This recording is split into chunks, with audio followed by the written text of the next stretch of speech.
السلام عليكم ورحمة الله وبركاته.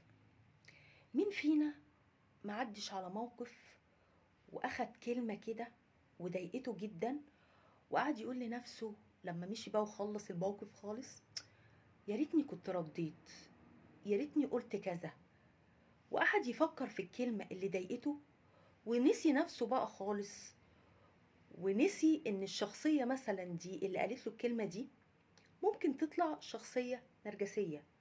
يعني ايه شخصية نرجسية؟ يعني الشخصية دي النرجسية دي ما بتشوفش غير نفسها وبس، اي حد تاني مش بتشوفه. هي العظمة كلها، هي كل حاجة في الدنيا.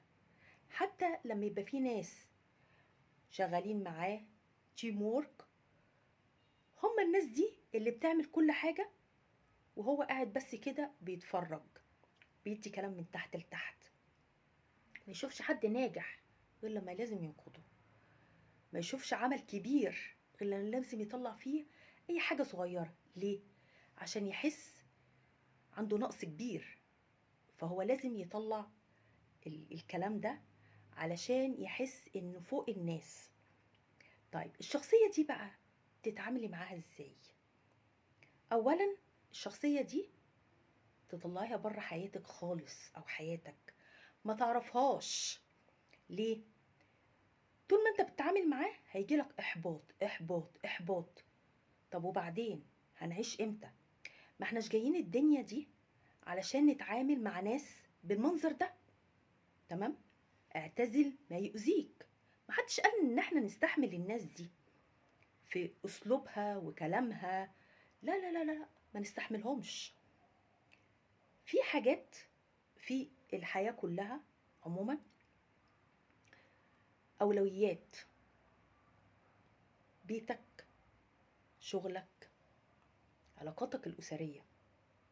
الشخصيات دي مش واجب علينا اللي احنا نتعامل، وحتى لو اتعاملنا مع الشخصية دي يبقى في حدود.